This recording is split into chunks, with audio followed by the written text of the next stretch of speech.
All right, back for part two. Hey, so Hi, happy to Amber. be here. Okay, we only have a few people joining right now. We have so many registered, so we'll give everyone a few minutes to join us. If you are already here, before we do intros, because I'll want more people on the call, go ahead and let us know where you are dialed in from. You can put that in the chat. Let us know where you are, and we'll see. Amber, your kids are doing great transitioning back to school the first what month and a half already. Yeah, although they've already brought like illness home. So everyone in our house has been like treating germs and, sickness and all that. But for the most part, things are going well. That was fast, Yeah, I know, almost and it's immediately. only going to get worse with this, like we're entering the cold and virus season, I know. Ugh. which we're when they're in daycare or public school, I feel like that's all year round. It just Yeah, doesn't really matter. yeah, 100%. How is It it going doesn't for you? matter. So far so good. Amelia loves her school. I'm convinced the reason that she doesn't get that sick is because they wear different shoes inside. Oh, yes, They yes, have yeah. a dedicated pair of indoor shoes, so when they are on the playground, they have to take off their shoes before they come inside. Yeah, I don't that's know. I think it's helping. I think it does help. Yeah, when Griff was in preschool at Montessori, they did the same, and and he loved it too. He got to wear like his Yeah. slippers inside and stuff. And then Zoe starts school on the 16th, full time. So she's Oh, gonna go to the nice. same Montessori school. Yeah. Okay, let me see here. Um, Let us know where you guys are dialed in from. Okay, I'm gonna launch this poll. And if you are on the line, please go ahead and take it. This helps Amber and I sort of like understand where you are in your life stage. If you're on your phone or desktop, you should be able to see this poll.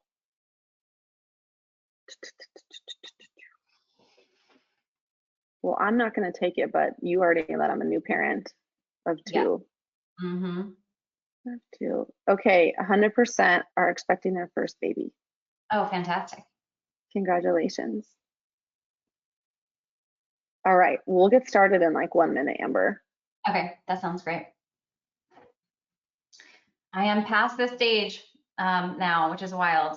5 and 7-year-old. I can't believe it. I'm like jealous, but also no, I'm sure when they're 5 and 7, I'll wish they were back to being babies. I know there's pros and cons to every life stage for I sure. know, it's so true. Okay, well let's get into it. Um, okay, so thank you for those that are here joining us. I'm gonna close this poll, hold on, and then we can open it again later. Okay, so 100% of the people are expecting parents. All right. Amazing. Um, well, for those that don't know, I'm Sarah, the founder of Populous, a simplified registry platform. And Amber is our first webinar guest that's back for her second session. Woo! Our community of parents loved you so much, and you have such important, valuable things to share. So thank you again for giving us, almost an hour of your time. Of course. Will you introduce yourself, please? I sure will. I am Amber Frauenholtz. I am in Austin, Texas. I am a nutritional therapy practitioner, restorative wellness practitioner, which is basically like a functional nutritionist, if you're familiar with that term. And I specialize in women's health, everything from preconception all the way through menopause. But I started my business with a postpartum focus. Really because I had a terrible postpartum time and I just want to help other moms and parents not experience that. So that is my history in a nutshell. Amazing. Thank you. And I'll share my experience later, but one of the reasons that we at Populous trust Amber so much is I actually hired her when I was pregnant with my second, and I will share my personal experience and why that was important to me later. Um, okay, postpartum depletion. Yes. That was a brand new term that I heard when I met you. I had never ever heard anyone explain it, describe it, say it until I met you. What is it exactly? Well, it is a term that I wish more people knew. I think if you say burnout, people can really kind of relate to what that means. You are exhausted, you are anxious, you have low motivation, you can't sleep, those kinds of symptoms. But in that postpartum time frame, and when I say postpartum, I'm thinking like your kid is up to 3, 5 years old, like you're still kind of postpartum. And when you experience that burnout feeling, it can be termed or deemed like postpartum depletion or postnatal depletion. It's a term that a doctor in Australia came up with. His name's Dr. Oscar Seralak. He wrote a book about it, The Postnatal Depletion Cure. And it essentially is talking about a collection of symptoms that we see in women or birthing people after they have their babies and they are experiencing, all of the stress that comes along with being a new parent. It weighs very heavily on your system. You're depleted in nutrients, you're stressed out, you're not sleeping. All of those things can combine together to create that perfect storm of burnout or depletion, right? And if not taken care of, it can be a huge risk factor in developing actual postpartum depression or anxiety or any other sort of PMAD. Yeah, so that's kind of the whole description of that in, I guess, another nutshell. Okay, and PMAD stands for what again? Postpartum mood and anxiety disorder. So it can Got be it. everything beyond just anxiety and depression. It can also be like OCD, for example. Okay. So what's interesting is when I saw my therapist after Amelia, my first, and I was experiencing postpartum anxiety, depression, which ultimately led to some suicidal ideation. Even then, obviously, I needed to see a therapist. It was extremely helpful. I was never officially diagnosed with anything. I wonder if that's like a different professional that does that, right? So it's not really, In some cases? well, it's not really a diagnosis because it's a syndrome. Okay. A syndrome is Oh, a I see. collection sort of symptoms that are commonly seen present at once, right? So there's not really a formal diagnosis. You can go to a doctor and have them say you are depleted. But if you are experiencing things like chronic exhaustion, anxious thoughts, depressed thoughts, inability to lose weight can be one of them. Loneliness, brain fog, especially brain fog. Oh my gosh, so much freaking brain fog.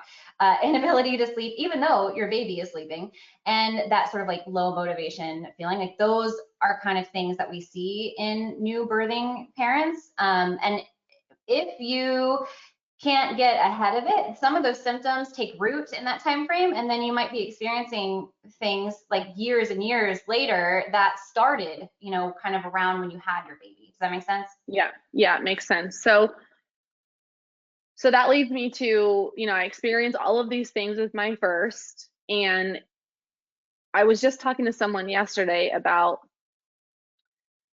when I started working on Poppy List, Yeah. it brought me so much joy. And I think that because I was experiencing literally complete depletion, I didn't know how to like properly nourish myself with foods, minerals, or vitamins. I was pumping and breastfeeding. I was commuting. I had to go into an office. This was pre-COVID. I had to travel for work. There were so many side effects that just completely drained and depleted me, for lack of better terms. Um, and then once I got to the other side of it, so I say all that, I was experiencing all of these symptoms and syndromes, and I couldn't find joy in motherhood. I just felt so underwater. Yeah. It doesn't mean that I wasn't so thankful for my family to have such a beautiful, healthy baby, to have experienced and been fortunate for a safe pregnancy, all things considered. But because I was so because I was drowning like most new mothers, I think joy was the one thing I really missed out on in parts of the first year with Amelia. And so once I met you and understood the work that you do and how you've helped mothers, I was like, okay, that's what I want. And so it was such a priority to me the second time around to get ahead of it. Yeah. So I'll talk more about like when we worked together and why that was important to me, but I knew about you. A lot of people don't know someone like you exists. And if they don't have the access to you, um, how do new parents, before the baby arrives, think about setting themselves up for success? Like, what are some things that you would tell your clients? Yeah. Yeah, so let's spend the bulk of our time on this because this is Okay. like real actionable things that these new parents can go start thinking about now, like preparing for baby, but I do want to go back just one moment and talk a little bit about the difference between a true PMAD, so postpartum mood and anxiety disorder, and depletion. Like, how do you Okay. know what you are experiencing, right? And I think the rule of thumb that is most commonly stated in regards to this is if you are just sort of in that burnout state, you can still experience some moments of joy, right? There still is that fluctuation happening. Like, you can still have those moments where you're enjoying things and like feeling good, and then you kind of fall back into, you know, not feeling so great. And so there's that variation. But when you are experiencing like postpartum depression, it's very hard to experience, like you just mentioned, any amount of joy, right? So it Yeah. becomes chronic, like almost like a chronic state of living. And that's when you really do need to seek help. I mean, it's great to seek help before that, but if that is happening, then, you know, go find a great therapist, like ask for help, find a support group, you know, do what you can. So I just wanted to comment on that. So strategies for preparing for this time so that you don't feel that burnout. You know, there's kind of like 5 buckets that I like to talk with clients on, and these are applicable to everyone. So it doesn't even matter if you are someone who didn't give birth, like maybe your partner, right? Like they get depleted too, of course, not in the same, you know, level, but all of these things are going to be helpful across the board. And so those 5 buckets are nutrition needs, right? So we got to Okay. all of those nutrients lost when you built the baby and you maybe were nursing for a long time or planning to nurse. Eating a lot of protein, so that's going to be another bucket. Balancing your blood sugar, that's the 3rd bucket. And those are the 3 key nutrition considerations. And then the other 2 are lifestyle. So the other 2, the first one is like redefine self-care. And when I say self-care, it's not like go out and get a massage. It's like, can we keep your nervous system not activated? Like that kind of self-care. And then prioritizing yourself. So it's kind of having that honest conversation around like, you can still be a priority, you know, even though you have an infant to take Yeah. care of. So where do you want to start from those topics? I mean, okay, let's talk about the nervous system because we're anxious in general. There's a lot we don't know. Like, how can we talk more about that? Because I don't feel like anyone does. Yeah, And for then sure. self-care, I think second. Okay, sounds good. So the nervous system, there's like 2 sides to it. And you probably have seen this. It's very zeitgeisty, popular these days, like fight or flight and rest and digest, you know, parasympathetic, sympathetic. We want to hang out more as much as time as we possibly can in the side of our nervous system. That's the calm side, the rest and digest side, the parasympathetic side. We don't want to be agitated and dealing with fight or flight, because what that is doing is it's making your cortisol spike and your adrenals are pumping adrenaline and cortisol, and that over time can lead to some of these problems that we have been talking about. So having some tools and resources in place for when you start to feel agitated, because I'll tell you what, when you are awake in the middle of the night at 3 in the morning and you have no idea why your new baby is crying and you don't know what to do and you just feel like so ragey because you just want to sleep, like in those moments, that's when your nervous system is like, woo, really activated. And having some of these tools to fall back on, even though you have to like kind of force yourself to use them, are going to be really impactful, right? And these are super basic things like breathing.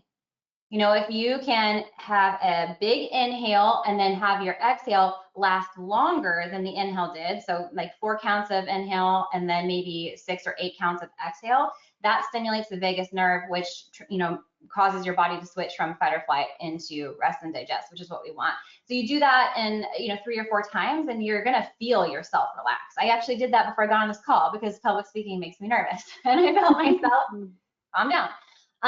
Other really easy things that you can do is, I don't know if you've ever heard of tapping. Like tapping is kind of Yep. popular.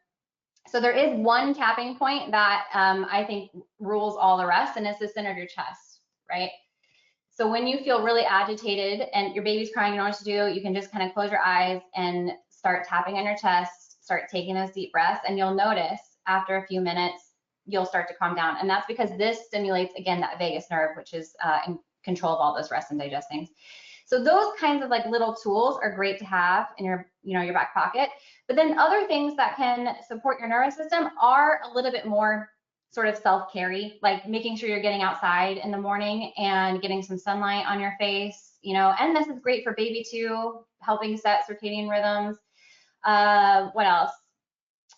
I mean, things like trying to do like one thing for yourself. I think something that we did when we worked together was like, can you do like one or two things for yourself every day? Like before you have your baby, write a list of all the things that make you feel like you. It could be painting your nails. It could be just taking a shower, like putting, whatever, simple, small things. And then having a commitment to yourself in that postpartum time. Like I'm going to do one of those things a day. And I'm going to try to get, my partner to watch the baby so I can do at least one. And that also goes a long way for just calming things down and just, letting you have your own space. So when you recommended to me when we were working together before I had Zoe was writing the list of things that make me feel like me. So when I wrote down the list of things that make me feel like me without my kids, I actually like looked at that list and decided to register for some of those items that supported those things that I love to do. And one of the things that I registered for was gift cards to my favorite coffee shop. And then when people bought them for me off my baby registry, I put them on my refrigerator, with magnets, with a little post note that said, leave the house, take this gift card with you. And that was so important because I love doing that alone. I obviously love doing it sometimes with my kids. I take her on Fridays to get donuts, but having the courage and confidence to leave your house, even if you take your newborn to go do something that makes you feel like you're right. It's so important. And it just, I don't know, I feel like it kind of can set you up for the rest of your day to not have to tap as often until the middle of the night. Until the middle of the night. 100%. And like, in my own personal experience, and I think you can relate to this, like the difference between first postpartum experience, second postpartum experience is, of course, I was doing nutrition and stuff differently, but also I think this was the biggest piece that was different. It's like with the second, I was willing to be like, no, I'm going to go take a shower. If the baby is crying, he'll be okay. Like he's going to be okay. And my shower's only gonna last like 10 minutes. So this is something that I need so that I can then show up and actually take care of him.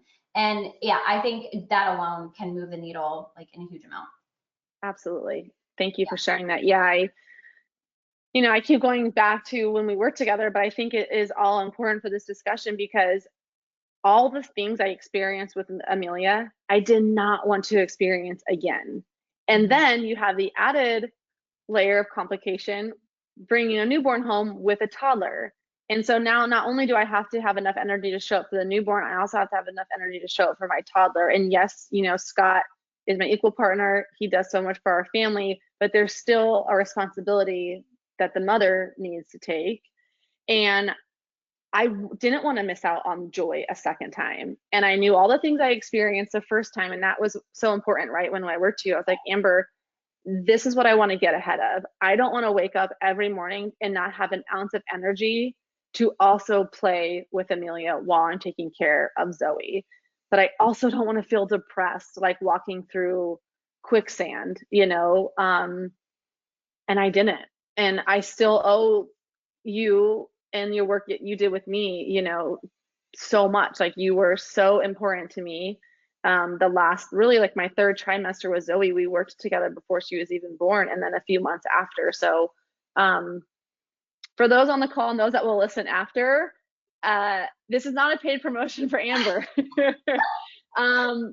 But her work is so important. So if you ever have the chance to work with her in person or virtual, I highly recommend it. Yeah, well, I have to tell you, clients do make their own results. I'm just a guide, so. Yes and no. You don't give yourself enough credit. Okay. So we've talked about some of the things that people can do to set themselves up from success, right? Like depletion.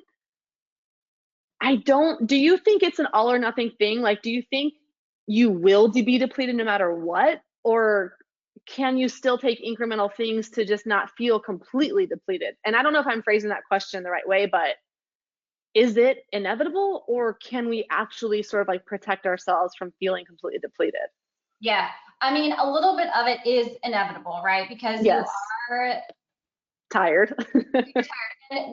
you're building another human, and it takes a lot of raw material to build another human. And then if you nurse, and not to mention like labor, right? So if you even if you had a C-section, that's a lot of work to heal from. Labor is a lot of natural labor, a lot of work to heal from. And then nursing, that is very resource intensive. So regardless, like you're gonna be in a depleted state. However, there are lots of things you can do to get ahead of it, but also, stay just above the line, right? So you're not feeling so terrible. I think like the biggest thing that I would say is always try to shy away from a perfectionist mindset. And I think you were also kind of getting at that with your question too. I think one of the biggest dupes in the health and wellness industry is that you have to be perfect in any one thing you're doing in order for it to make a difference. And that is just Yeah. not true. Not at all. Like, if you just focus on one thing and you can be consistent with the one thing, like you're going to get benefits from the one thing, right? So if you can just get your water in postpartum, that's going to be super beneficial for you and helping prevent burnout and give you more energy and things like that. And then every other thing you can add on, like from the self-care stuff we just talked about, that's going to be beneficial. So you don't have to do everything. With that depletion state, so what we're really talking about is, I mean, there's kind of lots of definitions for depletion, like you're depleted from your soul too, but also just like the nutrients, like actually those raw materials. Number one, I think for everyone on the call, just know that you really should stay on your prenatal after you have your baby, because that's going to be super important to rebuild those nutrient stores. And some prenatal lines or some supplement lines, they actually have postnatal formulas now that are, got a little bit different formulations for that postpartum time frame. And you can switch, but if you don't have one of those, that's fine. Just keep taking your prenatal at least 3 months postpartum. And then if you're still nursing, you'd want to continue on that whole time frame, right, while you're nursing. So that's Okay. number one. And then number two, I like to just give a blanket statement around just eating more real foods, right? So the goal is to get more vitamins and minerals that are depleted in pregnancy rebuilt back up in your system. Things like magnesium, iron, vitamin D, B12, all of that stuff. And those things are found in non-processed food items, right? So if it swam in the sea, walked on land, or grew from the ground, and you don't, again, it's not all or nothing. So the question I like to tell clients to ask themselves is when they go to get a snack, or they have their little snack cart, or their partner is going to get them a snack and they really want cereal, for example, like go ahead and have your cereal, but you would ask yourself, how can I make this more nourishing just to get some more vitamins and minerals? And so maybe you'd add like a hard-boiled egg, or maybe you froze some like energy bites in the freezer that have some good stuff in there. You grab one of those too. Or, how can you make it a little more nourishing? Snack on baby carrots alongside your cereal. That just is going to, it's going to go a long way to help sort of replenish things. So don't be scared of processed foods, but just get more of the real foods in if you can. Yeah, that makes a lot of sense. I still think about you, like when you taught me how to plate my food. And like I always am like, okay, well, I have no protein on here. So I know that I'm gonna like spike and then like drop, and my blood sugar is just gonna like do this crazy roller coaster thing without that protein. And I took that so serious. You were the first person that told me that protein balances your blood sugar. I've never known that. I'm 30 something years old, Division I athlete, never knew that. So when I was recovering with Zoe, I always had protein and I felt so good. As Yeah. best as I think I could have felt because of the protein priority, because of like the electrolyte packets and then the sun and going to my coffee shop, I just felt like, okay, so this is what it could be like. Yeah. Yeah. And Yeah. I want everyone's experience to be like that. So protein is another key component, right? We were talking about sort of vitamins, minerals, phytonutrients, but a macronutrient that is, I think, the most important out of the three during the postpartum time frame is protein, because those amino acids do a lot of work in our bodies. Yes, they balance our blood sugar, which we can talk about, but they also give us raw materials to create breast milk. They help us heal our tissues. They have stuff in there to create neurotransmitters, just lots and lots of things that we need in order to feel well after we have our babies. And so making sure every meal and every snack has something in there that has a bit of protein is going to be a huge boon. Like you're going to feel so much better. I do recommend for meals, like you can kind of picture your hand, the palm of your hand, and try to aim for something about the size of the palm of your hand, right? And it can totally be plant-based, like that's fine. But if you think of like a chicken breast, like that would be the size that you'd want. And then the rest of your plate you can fill up with, lots of fiber-rich carbohydrates. You can have some rice and veggies and sweet potatoes and all kinds of things. And then, a little bit of fat and whatever else you want, like those cravings we're talking about, cereal, whatever. But protein is going to be key. Should we talk about blood sugar real quick? I know we're about like 10, 15 minutes I left. know these always go by so much faster than I anticipate. Yeah, I think if you just want to like briefly touch on it, it can't Yeah. hurt. Okay. I know I'm saying this is the most important thing, but this is also a really important thing is we want to have stable energy, right? So we're not sleeping well, we are stressed from the baby, and all of those things combined really creates cravings for carbohydrates, right? So we really want like toast and muffins and all of those things, and those are absolutely fine to eat. But what they do when you eat them on their own is they raise your blood sugar, and our body uses that sugar to create energy. The problem comes in when the blood sugar is too high or the blood sugar is too low, or when we're swinging back and forth between those two states very often. And what happens in that postpartum time is you're swinging back and forth between those states a lot. So you end up craving carbs like all day long. And so what you can do to get ahead of this is, like I said, always have protein with your carbs, protein and fat.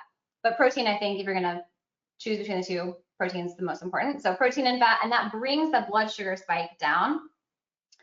Other things that you can do to keep your blood sugar more stable are, and this one's not popular, and we talked about this on the last webinar, I think too, is don't drink caffeine on an empty stomach. So sleepless night, you wake up in the morning, all you want is to get caffeine. If you can manage to get that hard-boiled egg in, or have one of those frozen energy bites beforehand, like it's going to go a long way to preventing you from crashing at 10 a.m. Because what happens if you have that coffee, it just releases lots of blood sugar because it's pumping adrenaline and cortisol in your system, and then by 10 you crash and you want carbs again, right? And so then that sets you up on that roller coaster ride. So if you can try to have some food in your stomach before you drink caffeine. I think that goes a long way. And then especially during this time frame, I would try to eat every 2 to 4 hours. So have your 3 meals a day, have a couple snacks. But again, the key is there some protein in the snack when you're snacking? Okay, so do you care more about like the protein portion, or is there like a certain amount of grams someone should be getting for their body type? Does it matter? Well, it does Sorry, matter. I feel like we're like talking a lot about protein. That's okay. It This does is a matter. protein webinar now. Yeah. However, in the postpartum time, I would shy away from doing any tracking because it's just like too much of a mental load around like, what am I eating? Am I eating the right thing? Just if you can just try to focus on eyeballing it and just know that there's some protein around, and then not purposely not eat carbohydrates on their own, like that's going to just go such a long way. But if you are a little bit further along in your journey, if you are a human adult who does normal adult things, you should be eating at least 100 grams of protein per day. Okay, good to know. Yeah. So, new parents, we are all now working towards not feeling completely depleted. Okay. The steps we're taking to feel a little bit more like ourselves are prioritizing acts of self-care, not going out to get massages. This is like doing things that make you feel like you. Sunlight, morning and evening, nutrient-dense foods, protein, minerals and vitamins, sleep, and a support system. Okay, so we know sleep is going to be impacted significantly. And we can link the first session we had you on where we talked about surviving newborn sleep. So if we know that sleep isn't like the thing that we can absolutely prioritize, of all the things that you recommend people do to minimize feeling completely depleted, what's the second highest? Is sleep number one? Is there a priority order, or does it matter? They just need to get in what they can get. Like, what would you rank as like the number two people need to prioritize over that whole list? I think it's more of the latter of what you said. Okay. What you got to take a hard look at your lifestyle and what support systems like actually that you have access to. What can you get access to? What's your budget for things? Because some of these things you can, maybe get some hired help to support you with, right? Mm-hmm. And once you take that hard look, you make your list of the things that make you feel like you. Then you gotta like kind of shuffle and see, well, what is actually gonna work for me to be consistent with? I think the key is consistency with something and picking the things that you can actually follow through on, right? So if that is like a water goal, you're like, okay, well, I'm just gonna like focus on always having enough water, at least 50% of my body weight in fluid ounces with electrolytes if possible. Then that's gonna be the thing that I focus on. And I'm telling you, like little hinges swing big doors. Yeah. So that's gonna go a long way to helping you feel better. I think the other thing, Okay. I would say the number one thing now that I'm thinking about is staying on your prenatal. So just make sure that you are staying on some kind of like supplemental support for vitamins and minerals. That's probably absolutely number one. Even probably before sleep. Like I would rank that as like stay on some support. And then the other stuff. And then you kind of shuffle around what else is doable for me. Can I ask my partner for help in making me remember that I need to have my protein, and can they help me stock the fridge with some high protein options? And that's going to be the thing that I focus on. Or I am going to make that one item per day my like number one thing. And then maybe that's the only thing that you do too. So it all is going to have a like an exponential effect, right? So the more that you're able to do, of course, it's going to be best. But even if you're only doing one thing, that's better than nothing. So you're doing some of these things. Are there symptoms or things that someone should expect to feel to know it's working? Like their tank is kind of being filled? Like, is that hard to answer? It's different for everyone, I'm sure, but how does someone know it might be working? Like what they're doing might be working? I mean, if you're not feeling crappy, like that is a good indication. Baseline. things are going well. It's much easier to know if things are working if you had started in a depleted state and then you started implementing some of these things and then you started to feel a little bit better. But for the most part, if you're gonna be tired. Like that's just like part of new parenthood. So a little bit of, sleepiness, tiredness, that's totally normal. But if you are tired and also experiencing like super brain fog, like you feel like you're kind of floating in space, like can't really think straight, like that's not normal, right? So if you're just a little bit tired, if you feel like you have pretty steady energy throughout the days, you're not crashing at any point, you are able to sleep when you can sleep, these are kind of signs that things are going okay. That was my 1-year-old banging on the door. Sorry. I love it. Real life around here. Yes, really, really real life. Okay, thank you for that. One question that always comes up when I post about you on Instagram or in the chat now is society doesn't really set us up, women specifically, to feel like we have the space to ask for tangible help, which is so shitty. How do you recommend your clients or people ask their partner for specific help in this period if they are feeling completely depleted and just can't seem to like find the words in that hormonal postpartum period where our bodies are fluctuating, we're trying to recover, and we're tired? How do you recommend people ask for help from their immediate circle or their partner? Yeah. It's a hard conversation because I think the answer is a little bit different for everyone, because there usually is some kind of, this is sort of a buzzwordy term right now too, but there usually is some kind of like limiting belief or a belief about themselves kind of holding them back from being able to ask the question. So having a little bit of exploration around, why do I feel awkward asking? Why is this like such a hard thing for me to do? Because ultimately in our lives as parents and moving forward, we want to be comfortable in the uncomfortable. We want to be able to ask for what we need. So if something is holding you back, I think working with a therapist to really try to uncover what that might be and heal that is an amazing thing that you can go out and do.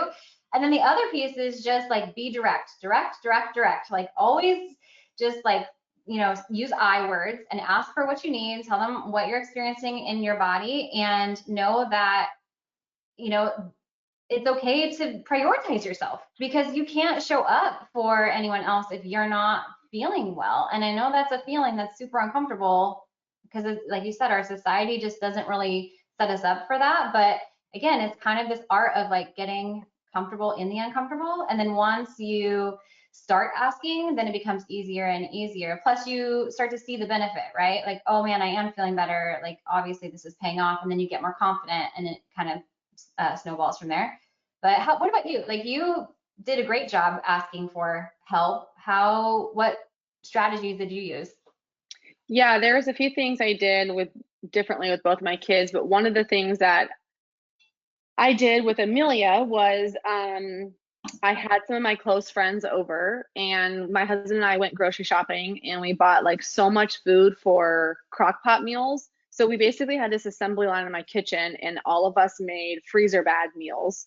So we basically prepped and chopped up all the veggies, put them in the bags, wrote the expiration date on the bag, and that allowed my husband and I to be like, okay, we have meals for moments where we are both just too tired to cook. We pull out this gallon baggie and we're going to throw it in the crock pot. So that was like one tangible way we asked some of our friends to help us, was with like prepping for food, because I knew that was important.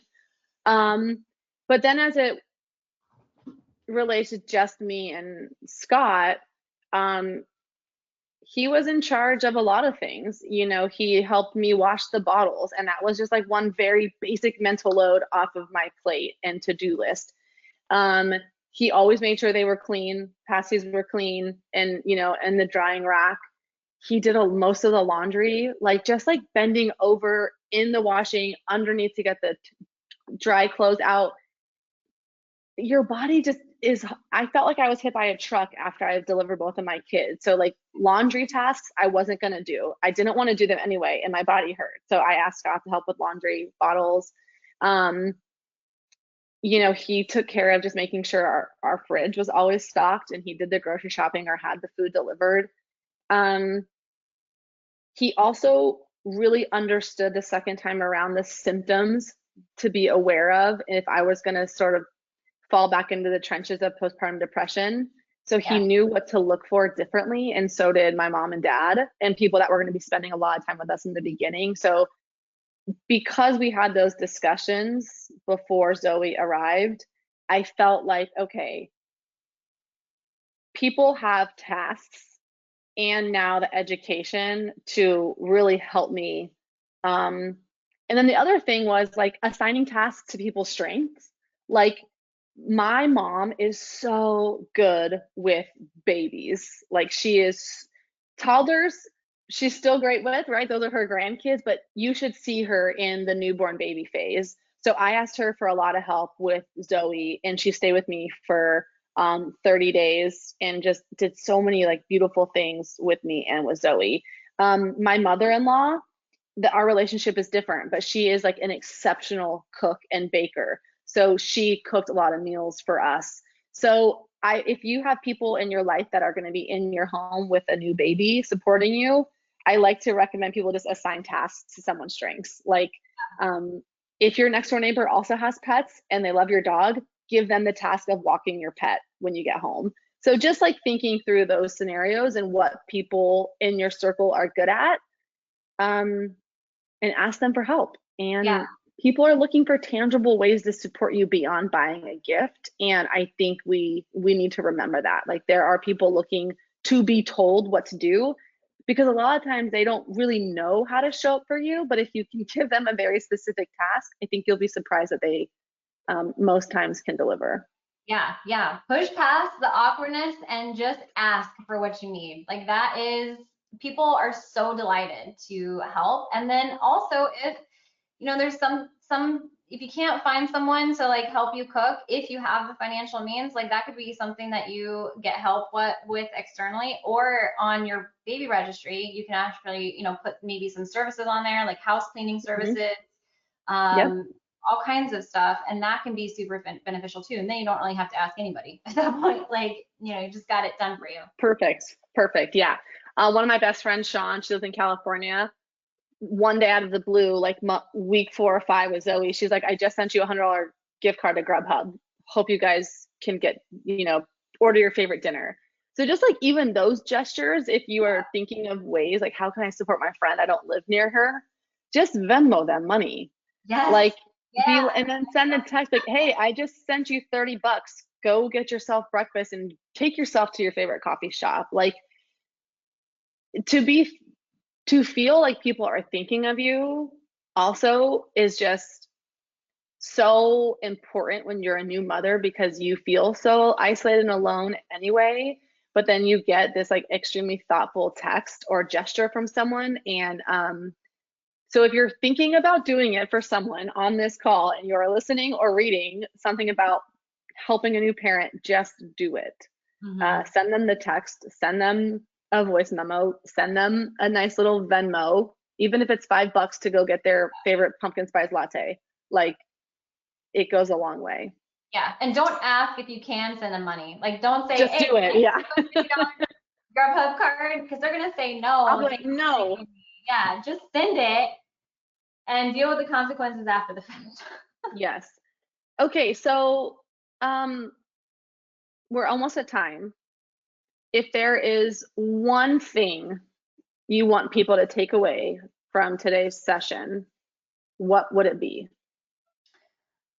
My takeaway is it's always the same, and I said it earlier in the call. It's becoming my tagline, I feel like at this point, but little hinges swing big doors. Please don't go out of your way to try to implement every single thing that I've said or create this perfect scenario in your mind, because expectations will never align with reality anyways. So just focus on the things that feel doable to you, that you can continue to be consistent with, right?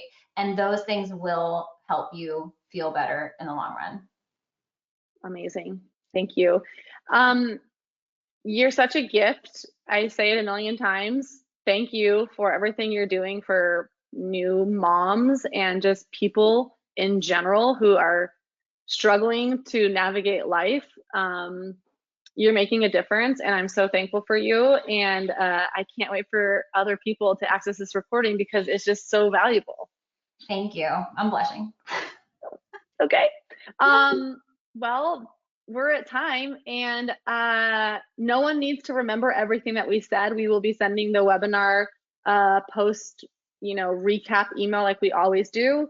This is available for recording on the solicited Populists solicited advice landing page, and it will always be up and available for people to access for free. So share it with your friends or anyone you think that needs to hear all the amazing things Amber has to offer. And have a great weekend. Thank you. See Thanks, you later. Amber. See ya. Bye.